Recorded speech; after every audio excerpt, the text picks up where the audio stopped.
नमस्कार, मैं हूं आपके साथ देवेंद्र सिंह। हम बात कर रहे हैं चीन से आयात पर प्रतिबंध लगाने में भारत को क्या-क्या चुनौतियां हैं और हमें क्या-क्या नई संभावनाएं मिल सकती हैं, उसके बारे में। ऐसे समय में जब विश्व व्यवस्था को वैश्विक महामारी से निपटने के लिए आपसी सहयोग, समन्वय और सहभागिता की आवश्यकता है। विश्व व्यवस्था के दो बड़े राष्ट्र भारत और चीन सीमा विवाद के कारण आपस में उलझे हुए हैं। हालिया विवाद का केंद्र आक्सिन चीन में स्थित गालवन घाटी है, जिसको लेकर दोनों देशों की सेनाएं 15 जून को हिंसक झड़प हो गई और इस झड़प में दोनों ही देशों के कई सैनिक शहीद हुए। इस घटना के बाद दोनों ही देशों के बीच तनाव बहुत अधिक बढ़ गया है और वास्तविक नियंत्रण रेखा एलएसी पर युद्ध जैसे हालात बने हुए हैं। इस प्रकार की जटिल परिस्थिति में भारत में घरेलू स्तर पर चीन के आर्थिक बहिष्कार का मुद्दा भी चर्चा में है। जन समुदाय का एक बड़ा भाग चीन से आयात होने वाले उत्पादकों पर तत्काल प्रतिबंध की मांग कर रहा है। प्रारंभिक स्तर पर भारत सरकार ने भी संचार एवं सूचना प्रौद्योगिकी के प्रयोग किए जाने वाले उपकरणों के आयात पर प्रतिबंध लगा दिया है। हालांकि सरकार ने स्पष्ट किया है कि यह प्रतिबंध सुरक्षा मानकों पर खरा न उतरने के कारण लगाए गए हैं। ऐसे में यह प्रश्न उठना लाजमी है कि क्या भारत में चीन के उत्पादकों पर पूर्णतः प्रतिबंध लगा देना चाहिए?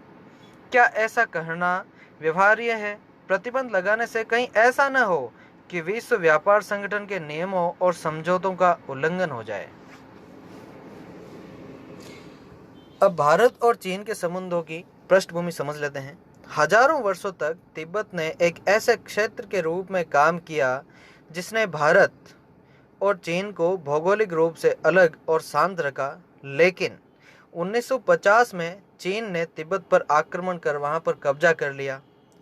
तब भारत और चीन आपस में सीमा साझा करने लगे और पड़ोसी देश बन गए। 20वीं सदी के मध्य तक भारत और चीन के बीच संबंध न्यूनतम थे। कुछ व्यापारियों, तीर्थयात्रियों और विद्वानों के आगमन तक ही सीमित थे। 1954 में नेहरू ने जोऊ एनलाई ने हिंदी चीनी भाई भाई के नारे के साथ पंचशील सिद्धांत पर हस्ताक्षर किए ताकि क्षेत्र में शांति स्थापित करने के लिए कार्य योजना तैयार की जा सके। 1959 में तिब्बती लोगों के आध्यात्मिक और लौकिक प्रमुख दलाई लामा तथा उनके साथ अन्य कई तिब्बती शरणार्थी हिमाचल प्रदेश में धर्मशाला में बस गए। इसके पश्चात चीन ने भारत पर तिब्बत और पूरे हिमाचली क्षेत्र में विस्तारवाद और साम्राज्यवाद के प्रसार का आरोप लगाया। 1962 में सीमा संघर्ष के द्विपक्षीय संबंधों को गंभीर झटका लगा और उसके बाद 1976 में भारत चीन राजनयिक संबंधों को फिर से बहाल किया गया। 1988 में भारतीय प्रधानमंत्री राजीव गांधी ने द्विपक्षीय संबंधों के सामान्यीकरण की प्रक्रिया शुरू करते हुए चीन का दौरा किया। दोनों पक्ष सीमा विवाद के प्रश्न पर पारस्परिक स्वीकार्य समाधान निकालने और अन्य क्षेत्रों में सक्रिय रूप से द्विपक्षीय संबंधों को विकसित करने के लिए सहमत भी हुए। वर्ष 1992 में भारतीय राष्ट्रपति आर वेंकटेश्वर रमन भारत गणराज्य की स्वतंत्रता के बाद चीन का दौरा करने वाले पहले भारतीय राष्ट्रपति थे। 2003 में भारतीय प्रधानमंत्री अटल बिहारी वाजपेयी ने चीन का दौरा किया। दोनों पक्षों ने भारत चीन संबंध में सिद्धांतों और व्यापक सहयोग की घोषणा पर हस्ताक्षर भी किए। 2011 में चीन भारत विनिमय वर्ष तथा वर्ष 2012 को चीन भारत मैत्री एवं सहयोग वर्ष के रूप में मनाया गया। 2015 में भारतीय प्रधानमंत्री ने चीन का दौरा किया और इसके बाद चीन ने भारतीय आधिकारिक तीर्थयात्री के लिए नाथुला दर्रा खोलने का फैसला किया। भारत ने चीन में भारत पर्यटन वर्ष मनाया। 2018 में चीन के राष्ट्रपति तथा भारतीय प्रधानमंत्री के बीच वुहान में भारत चीन अनौपचारिक शिखर सम्मेलन का आयोजन किया गया, जिसके बीच गहन विचार विमर्श हुआ और वैश्विक और द्विपक्षीय रणनीतिक मुद्दों के साथ साथ घरेलू एवं विदेशी नीतियों के लिए उनके संबंधित दृष्टिकोणों पर व्यापक सहमति बनी। 2019 में प्रधानमंत्री तथा चीन के बीच चेन्नई में दूसरा अनौपचारिक शिखर सम्मेलन आयोजित किया गया। इस बैठक में प्रथम अनौपचारिक सम्मेलन में बनी आम सहमति को और अधिक दृढ़ किया गया और 2020 में भारत और चीन के बीच राजनयिक संबंधों की स्थापना की 70वीं वर्षगांठ है तथा भारत चीन सांस्कृतिक तथा पीपल टू पीपल संपर्क का वर्ष भी है। यह है भारत और चीन के लगातार अब तक के संबंधों की चर्चा। अब भारत और चीन के बीच व्यापार की स्थिति समझ लेते हैं। फरवरी 2020 में जारी आधिकारिक आंकड़ों के अनुसार चीन के साथ भारत का व्यापार वित्तीय वर्ष 2017-18 में करीब 90 बिलियन डॉलर से घटकर वित्तीय वर्ष 2018-19 में 87 बिलियन डॉलर हो गया। चीन ने भारत का आयात वित्तीय वर्ष 2018-19 में 70.32 बिलियन डॉलर था, जबकि भारत का चीन को निर्यात वित्तीय वर्ष 2018-19 में 16 बिलियन डॉलर था। इस प्रकार 2018-19 में चीन के साथ भारत का व्यापार करीब 53.57 बिलियन डॉलर का घाटा था। अब चीन से आयातित उत्पाद कौन कौन से हैं? भारत चीन से मोबाइल फ़ोन, दूरसंचार के उपकरण, बिजली का सामान, प्लास्टिक का सामान, चिकित्सकीय उपकरण, दवाइयाँ आयात करता है। उसके कुल आयात का 14% है।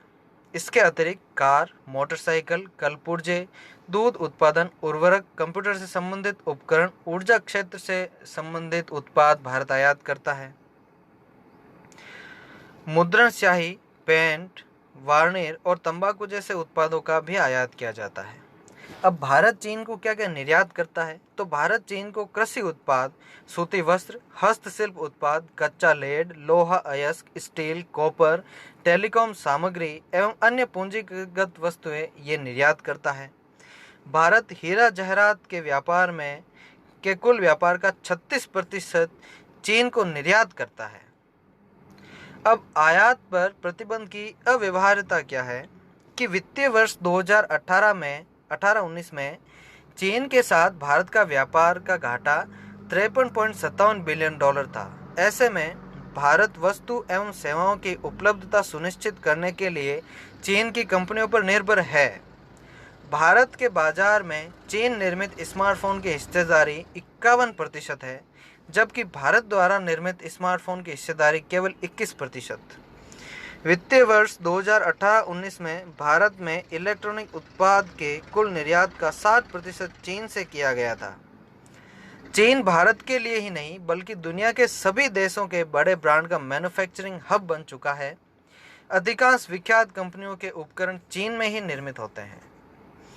चीन के उत्पादों का मूल्य कम होने के कारण भारत में बहुत सारे उत्पादक वर्तमान में केवल ट्रेडर्स बनकर रह गए हैं। दरअसल समस्या यह है कि जितने मूल्य में भारत में उत्पाद बनता है उससे कम दाम में मेक इन चाइना के ठप्पे के साथ बाजार में आ जाता है। अब भारत के साथ दूसरे क्या विकल्प हैं कि भारत को अपने उत्पादन क्षेत्र का आकार बहुत बड़ा बढ़ाना होगा। चीन के उत्पाद गुणवत्ता और टिकाऊपन के क्षेत्र में कमजोर है और इस क्षेत्र में अच्छा काम करके भारत अपनी जगह बना सकता है। भारत को विनिर्माण क्षेत्र के विकास हेतु असाधारण उपाय की आवश्यकता है। इसे सरलतापूर्ण भूमि की उपलब्धता व सस्ता श्रम प्रमुख है। भारत के पास एक विकल्प ये भी है कि चीन को दिया सबसे पसंदीदा राष्ट्र का दर्जा वापस ले सकता है। मोस्ट फेवरेट नेशन यानी MNF क्या है कि विश्व व्यापार संगठन के टैरिफ एवं ट्रेड पर जनरल समझौते के तहत MFN का दर्जा दिया जाता है।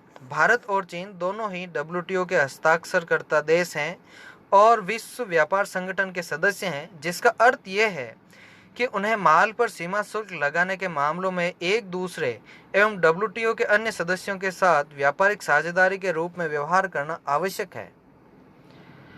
अब इन सब के क्या क्या प्रभाव पड़ रहे हैं कि MNF का दर्जा वापस लेने का मतलब यह है कि भारत अब चीन से आने वाले सामान पर सीमा शुल्क बढ़ा सकता है। इससे भारत में चीन द्वारा किया गया निर्यात प्रभावित होगा।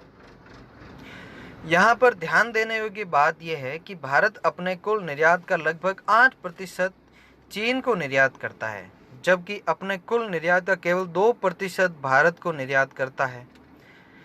यह इस प्रकार यदि भारत चीन के उत्पादकों को प्रतिबंधित करता है तो चीन भी ऐसा ही करेगा, जिससे ज़्यादा नुकसान चीन को ना होकर भारत को होगा, क्योंकि भारत 8% अपने कुल उत्पाद का चीन को निर्यात करता है, लेकिन चीन केवल 2% करता है। चीन के इलेक्ट्रॉनिक उत्पादकों को प्रतिबंधित करना भी भारत के हित में नहीं होगा, क्योंकि भारत के अधिकतर इलेक्ट्रॉनिक उत्पाद चीन से ही आते हैं और जिनका मूल्य भी कम है।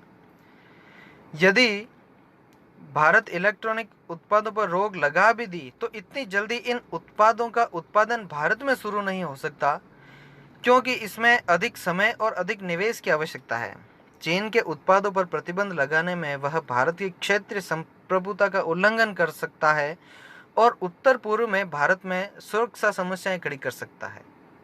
अब इसमें आगे की राह क्या है कि भारत को अपने विनिर्माण क्षेत्र में विकास की दिशा में तीव्र गति से बढ़ना होगा।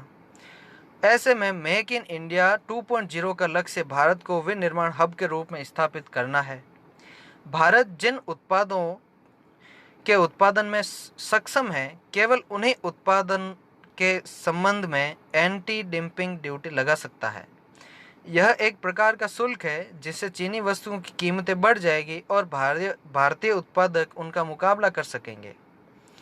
चीन के उत्पादों पर प्रतिबंध संबंधी अवधारणा नागरिक केंद्रित होनी चाहिए। भारत को think globally and act locally विचारधारा को अपनाना ही होगा, तभी हमारे देश की अर्थव्यवस्था मजबूत होगी।